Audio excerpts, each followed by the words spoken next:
And welcome back to Sports Check on KBC Channel 1. My name is Daniel Wahome. Well, this morning having conversations around schools cross-country. Kenya will be hosting the World on Sunday at the Ngong Racecourse. And this is the second time that the ISF All Schools Cross-Country Championships is going to be on the African soil. 20 years plus of waiting, and it's happening. So we'll be speaking with Coach Robert Ngisirei and the ISF Cross-Country Coordinator, Gikonyo Kariuki. But first, let's talk this business of sports. The Strathmore Business School on Thursday will be hosting a one-day sports round table, and the conversations around business, governance, media and law in sport. So they're going to have various speakers and obviously the sessions that are there so that people can understand the dynamics that are happening. Oh yeah, and I wouldn't forget technology, because there's a big disruption because of the advent of technology when it comes to the administration of sport, and also esports, which is changing the way everyone is perceiving sports. And to speak about that, on my immediate left, I've got Khairan Noor, who is a lawyer and she specializes in sports law. Khairan, welcome. Thank you, Daniel. And we also have got from Strathmore University, Richard Wanjohi. He's a data scientist and he's been doing a lot of this work around it. Richard, welcome. Thank you. Richard, I'll start with you as, speaking for Strathmore Business School as the host of this sports round table. The reason for you to come up and have this conversation around the business of sports and everything around it. As a university, we pride ourselves in creating an entrepreneurial space and also disrupting the different sectors that we operate in. We have done that for the business side of things, in ICT, in health, and also in education. It was important that a university now also puts sports as one of the mainstream activities that they want to disrupt. And this got approval from none other than the Vice Chancellor himself. If you know, our Vice Chancellor, Dr. Vincent Ogutu, is an avid runner. He'll be having the VC run on the 25th of May.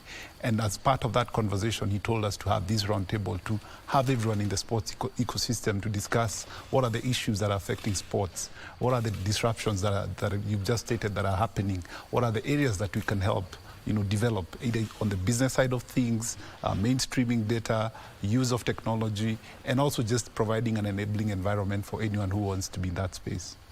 Well, disruption is a term that is being used a lot, but it's how you reject. Just define the disruptions that you would see, that would be happening in the Kenyan sports landscape.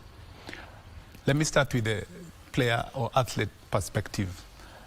If you're training for any sport right now, if you're not using any data, if you're not using any sports science, unless you're really superhuman, you will not be able to succeed at the international space. If you look at our sprinters who are at the World Athletics Relay Championships, they did not get beat because they did not have the capability or the strength. It's because they did not use that small aspect of data and be able to split their times and understand that aspect. So if we want to compete at the global or international space, we have to be able to use data from that basic level, from what you consume, from what you do on a day-to-day basis, to how you then are able to impact the team as a whole. Wow. Well, very interesting. Well, the world relay is quite tough for a lot of teams, but yeah, as Africans, we can pride ourselves in Botswana about what they did. Khairan, let's talk about the current legal space in Kenyan sports. I know there's a lot of conversation about the Sports Act, what it says, but and also the issue, contracts. What's the real status of the sports and law? Well, over time we've seen that there's been a lot of disagreement or clash when it comes to the national laws and the international laws that are put aside, or rather set up by the international federations. And we've actually seen some of our federation being banned by the International Federation, for example, FIFA banning FKF, the Cricket Committee also having to go through the specialized committee to look through their constitution, etc. So over time, and I mean, I've had the pleasure of coming here before and we've spoken about this governance and autonomy of sports. Sports organizations generally have that specificity, and they have the discretion to come up with their own international rules and regulations, which have already been put across by the world governing bodies. And the national organization level, they have to adopt the same systems, the same rules and regulations in order to be compliant with them, and of course now having the mandate to be recognized and be able to run the respective sports in the national level or even the continental level, such as CAF. So as we've witnessed before, and this is something that has been coming up where government comes in maybe to interfere, as they like to say it, government interference or third-party interference, where they feel like the government does not have the specific knowledge to come and mandate. That is somebody like FIFA. Yes, to come and tell them this is how football should be run. Because FIFA will come and say, we are the experts, we are the ones who've come up with all the rules and regulations to govern this sport, so why are you coming to tell us now how to do it? And why are you intervening also on these operations on the national level?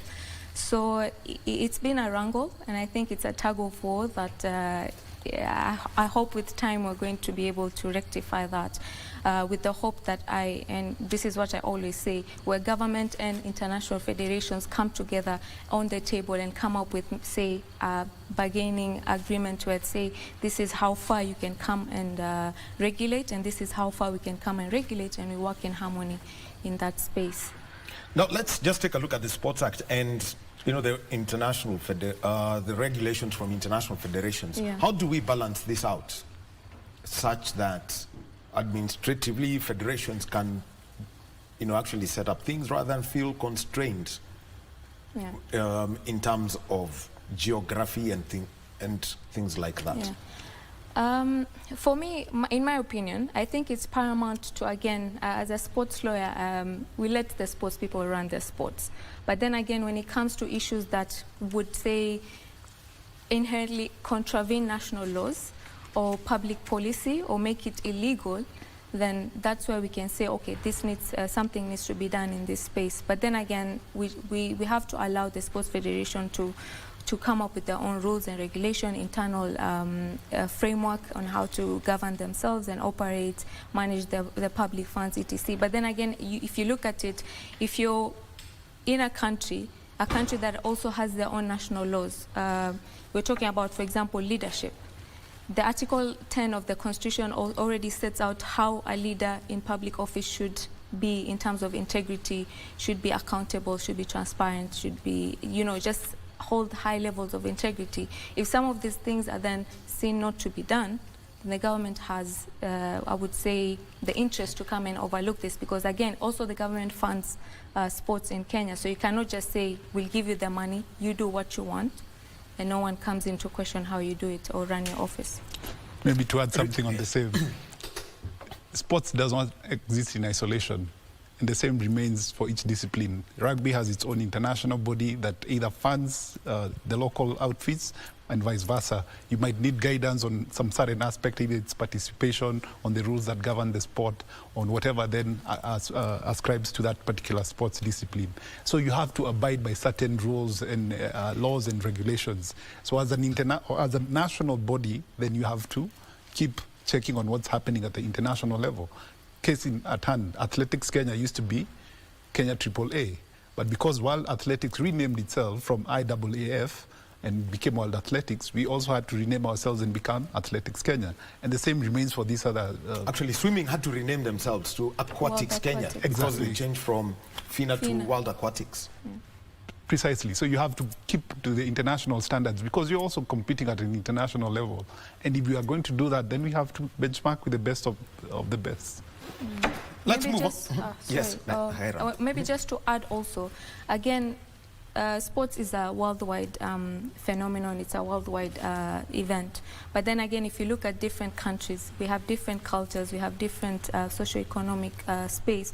So again, sports also has to adapt to that. In Kenya, we have different cultures, we have different languages, we have different, also even our socio-economic power is not the same as other countries. So we have to look at these things when we come up with the laws, regulations and policies to make them adaptable to what we already have in place, because we cannot just borrow from the US and say, okay, we want sports to be the same as the United States or United Kingdom, so let's just borrow and have it apply in tandem in all aspects of it. So that can't work because we're not at the same landscape. Yeah. So, Richard, let me come to you because she's mentioned, there's something that was mentioned in 2017 by Sebastian Coe. And I see it as core of the sports roundtable that you're going to have. He said that World Athletics, their activity is track and field, but their business is entertainment. So how do we then bring in that entire business aspect into perspective, such that one, you can attract the crowds, two, make it family friendly, three, generate revenue at the end of the day? I love the approach that SEBCO decided to take on World Athletics, and I think we have seen that over the last couple of maybe 5 to 8 years. They've been able to split their properties from cross countries to what we had over the weekend, the World Athletics Relay Championships. So they've been able to take their properties and commercialize them, and that gives them a wide range of properties to work with. Same happens to FIFA. You have your World Cups, you have your Euros, you have your continental championships, you have your club championships. So they are able to take the properties and prop them up and provide them for commercial use. We have to appreciate, for the last 30 years, sports became a commercial and business property. We cannot continue in the same vein, and especially in this country, because we still view we have this perception that sports, it's a recreational activity. Ni mchezo. Si michezo, mchezo. Your kids tell you they're playing football, you still want to channel them into education. Well and good, but if you can be able to provide for them that extra or that parallel capability or opportunity to grow in the sport, we have seen Angela Ukutoi won gold in the African All Africa Games. Look at all the Jamal Mohammed engineer. Michael Lunga. What is he doing in the Arab states? We have enough players that we can look up to and say, this is a profession like any other, and they can be able to provide for their families, and we can provide that ecosystem even within this country. Yes. So, let's now bring in here, if you're to provide that, one of the things that if you're going to do business, have a contract, and just give us, just the background of a contract, because at times people say, ndio hii kandarasi tumeweka, but what are the key things somebody should look out for? Yeah. Well, as any contract, and most of us will probably have entered into a contractual obligation, and not necessarily just a written one, but even an express contract. And the main aspects to look at in a contractual agreement is where, one, there's an offer and acceptance. You've come to me, Khairan, I want to buy this for this amount of money, and I say yes. That's one step towards building that contractual obligation. The other one is we both have to be competent parties. We're adults, we have sound mind where we know this is what we're entering into, you understand the terms, I understand the terms, and we move ahead. I remember somebody called, there's something called the McNaughton rules. The reasonable man. Yeah. So the other aspect is genuine assent. Yeah. No one is coercing me. There's no duress. I'm not being manipulated or I would say put under pressure to enter into this contract. I'm entering into it willingly, knowing exactly what my terms and obligations are, and the same what I'm expected from you, and we move ahead from that. The other part is consideration. Are you going to pay me money? Are you going to pay me in service? Are you going to pay me maybe in goods? Yeah, so that's the term that is consideration. It's not always monetary, although in most cases it would be a monetary consideration. The other part is it has to be of lawful obligation or objective. What we're entering to is not illegal, does not contravene public policy, because if it's not legal, we go to a court, it's not going to be enforceable because it's going to be a void contract. Yeah. And lastly, of course, not often, but it's required to be in writing, because again, we need to have something to fall back into, because at the end of the day, in every contract you'll always have a dispute resolution, and most of the time you'll have a dispute arising from that contract. So at least you need to have something written that you can go back to and say, this is what we entered into. The terms say, for example, if you're the one in breach, I can say he breached this term, he breached this term, now I want these damages, or I want myself to be restituted in this manner. Now, whenever you're dealing with these things, and let me come to sports people, because we'll see the photos of somebody with a pen, but they may not have signed what they sign on at times on what they haven't read. Yeah. What would you tell any sports person, any person who is in sports business at times when it comes to the signing of such contracts. So it's not unique to sports. This is something that happens all over, where you get someone is being offered a contract. The first thing they probably look at is the consideration clause. How much am I getting out of this or the number arrangement, of zeros, or the number of zeros, and they overlook the other areas. And I mean, as we speak in terms of sports, it's the same thing. Many players or many athletes get into trouble because of that. They don't go to a lawyer to look at, and it doesn't have to be a sports lawyer. Any lawyer can give you a basic understanding or interpretation of a contract. So you should at least try and get legal representation or interpretation of that contract before you sign. And if you cannot afford, or if you cannot get someone to do pro bono, just try and understand, ask questions, or even the party who has presented that contract to you, ask them, what does this mean? What does it entail for me? Beyond just what you're going to be paid. Yeah? And that is a very big problem. That is a very big problem, because people lack the legal knowledge and they don't not seek that assistance. And again, we know ignorance is no defense in law. So when you come before a court or a judge and you say, I did not know, but you ought to have known. Why did you sign? Why did you put your signature on that piece of paper without understanding fully what you're getting into? Well, the dangers of signing things you haven't read. Dry ink is said to be as powerful. Let's talk about business in itself and the information you've picked about media. And I'll start with broadcasting, with a little bit of personal interest, obviously, and how it can help, and how it generates, and how it works for the revenue generation for sports. I think I'll start from the way you asked the question about Cyberco deciding that World Athletics can prop up and become commercial. Any sports that is worth its salt has to provide its audience with the different platforms. So you have your live audience, which goes to the stadium or to the respective playing area. But the biggest, and which is the most lucrative, is the media. Because then you have the eyeballs that are not just domiciled in your geographical area, but across the world. If we saw what happened with the AFCON, the one that ended earlier this year, we had record numbers of viewership all the way in South America, Southeastern Asia. 170 territories. There you go. So if you have a property that is able to sell, you are able to then provide a lot of revenue to your sport and also get some money into your coffers. So in the local scenario, we have not been able to push that. I think the tragedy of our situation is that a lot of local stations have not been able to invest in sports. I think the national broadcaster is taking precedence in this. You have decided to host the local premier games, which is a boon to the sport. But if we can then push this further and say, out of the big sports like Kenyan volleyball, basketball, athletics, are we able to provide regular viewership and be able to give our audiences different magazine programs? So, for example, we have the live events, we have post-review events, we have pre-review events.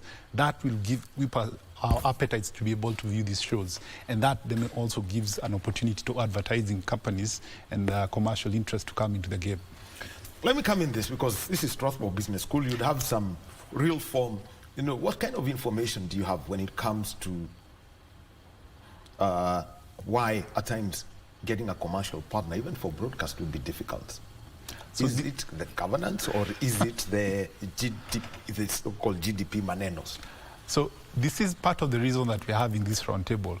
2 years ago, we hosted an event that was a curtain raiser to the football summit that was hosted 2 years ago by Brian Wasala with the Football Foundation for Africa. But when we had discussions within the room, we discovered that the sports ecosystem is either, sort of had stalled, and there's a lot of things that are going underneath that we don't know about. For example, just what you've said about the sports media investments. We have seen little to no investment from local media stations. But if I look at the flip side of it, churches, agriculture programs, I've seen them being put on almost every channel, from your local stations within the national broadcasters to other local, private media houses. The same can be done for sports. this issue of having 5 minutes of sports every end of the broadcast, news broadcast, we can push this to about 30, 50 minutes, and not just on Saturday. We can have this either 2 or 3 times in a week. We have the Olympics coming up. Has anyone decided to go back and look at the history of what happened to Kenya pre, post, what has happened in the last 6 years since we started participating in the National Olympics? So Strathmore as a business school or as a university decided that we should have these discussions, first of all, to understand the ecosystem. Then now from what the ecosystem tells us, these are the challenges, these are the gaps. Then now we give our input and say, okay, this is how we can help you. Either use of technology or use of data. We can also recommend, develop programs around them. We hosted the Sport team in the mid-2000s where we were able to train teams between 2006 and 2010, and that brought a lot of professionalism within the National League then. If we can be able to do that to 3 or 4 of the sports, we'll have made not just the impact that we want within the country, but also within the region. We have the Africa Cup of Nations coming up in 2027. If we can provide that opportunity to start that investment right now, by 2027 we'll be leaps and bounds ahead of many African states. Well, he's mentioned 2027, and also I know we are going to be having a conversation after this about, schools cross-country, and it brings about minors, youngsters, and how they are to be protected in law and sport. I think the first life ban to be issued by the Anti-Doping Agency of Kenya was to adults who were in charge of a swimmer, and she had anti-doping rule violations. So, Hairan, how do we protect minors from, one, their support, athlete support personnel, and number 2, that even their guardians do not exploit their revenues that they may be making by the time they are 17, and they're playing sports like what? Swimming, tennis, gymnastics, because that's where you'd find some of these youngsters. Yeah. Yes, sports is unique in that sense, where you find minors can enter, contracts, but of course, with the parent or guardian signing the contract, making it valid. As you mentioned, most of it swimming, tennis, and gymnastics, because that's where most athletes would start at a very young age. And football globally is becoming the other one. Yeah. But you see, with football, for you to enter a professional contract, you must have attained the adult age to enter a professional contract. But exploitation of minors is, I would say, it's a conundrum that I think it would need a lot of work to start rectifying the field, because even parents and the guardians themselves, more often than not, do not have their best interests at heart, because as they would automatically say, now this is somewhere we can make money, my child has talent, so I'll push them however hard I can, so they make it to that level where they can now get lucrative deals out of this. Like I said, well, one, we could start with public awareness, educating the parents on how to look out. Well, not all of them are bad. Majority, I would hope, are good and look out for their children's interests. But then again, they also don't understand these technical aspects of some of these sports, or even when it comes to the contract signing and negotiation.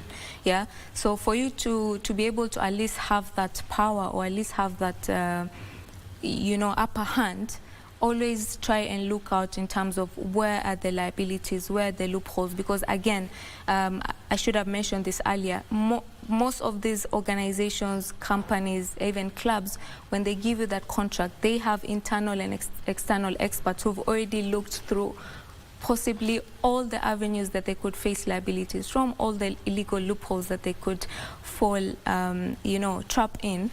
So they enter into that contract knowing they're safe.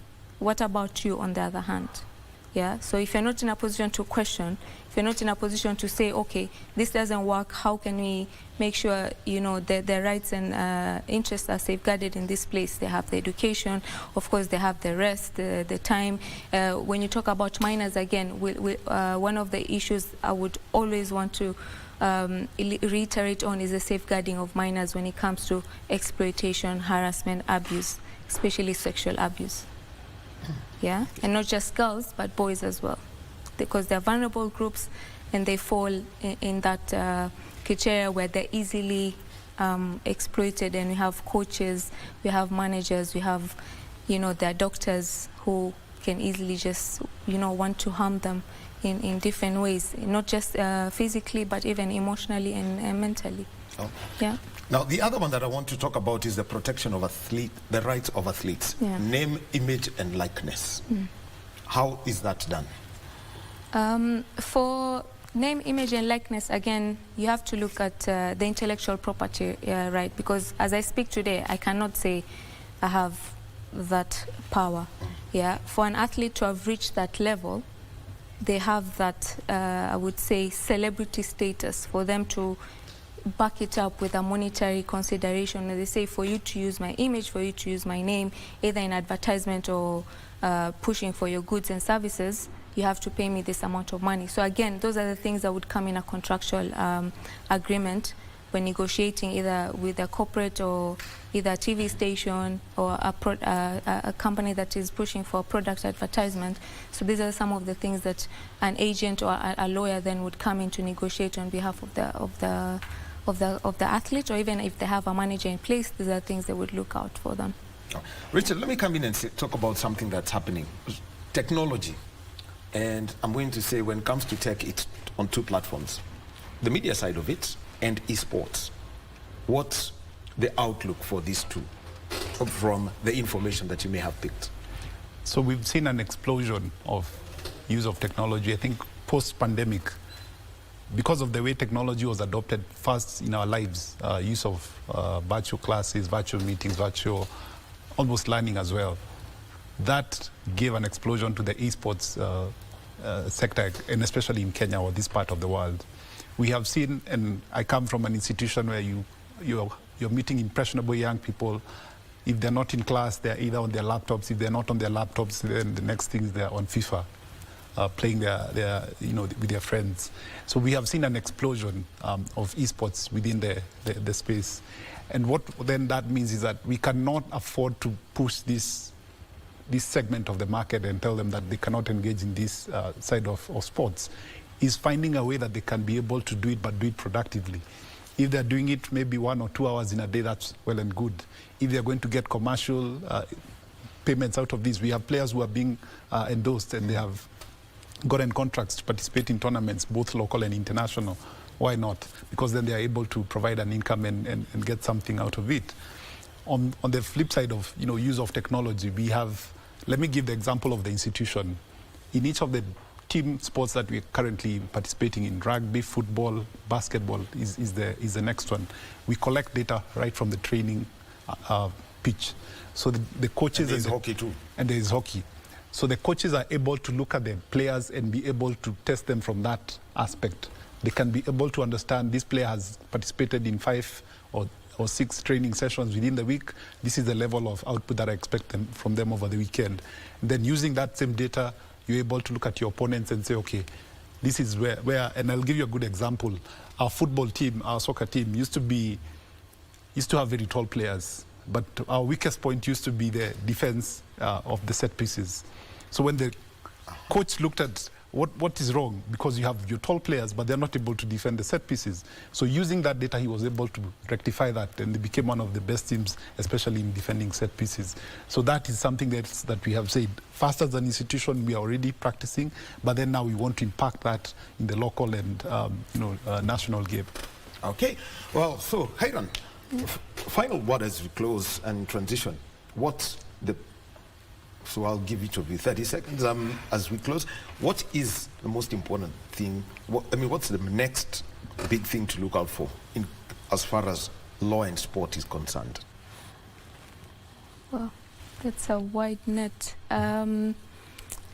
For me, this is something we're already working on, and of course, part of having the sports business roundtable is being able to have consistent education platforms where we can acknowledge people, we can create the awareness, we can advocate for people to know all these issues around sports and law, because again, without the understanding, without the proper implementation and compliance of the law, then sports sets to fail at the end of the day. So we need people to understand the different issues with contracts, transfer of players, doping being also one of a major issue. So for me, it's all about capacity building, awareness and education around these areas, and we hope we can, have more stakeholders setting up these platforms and calling experts to come and educate the masses on this. Oh, thank you, Richard. A final word from you as a host of the SBS Sport Business Roundtable. We welcome everyone in the sports ecosystem, be you an educator, lawyer, or entrepreneur. We want to open up these discussions because we want to partner with you. We want to make sports one of the biggest and most vibrant sectors in this part of the world. We are one of the few countries across the continent, across the world that have multi-sport.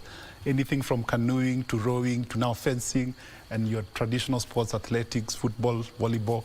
We want to provide an enabling environment so that anyone who gets into sport is able to reap out of it. Right. Thank you very much. Richard Wanjohi is a data scientist at the Strathmore University, and Khairan Nur, who's a sports law expert, speaking about the SBS Sports Roundtable that's taking place on Thursday. Thank you very much, ladies and gentlemen. Thank you. We'll be having a conversation about the ISF World Schools Cross Country Championships. It's going to be live on KBC Channel 1 from the Ngong Racecourse on Sunday, the 12th of May. And we're joined by Robert Ngisirei, who is a coach and the coordinator of the championships, Gikonyo Karaoke.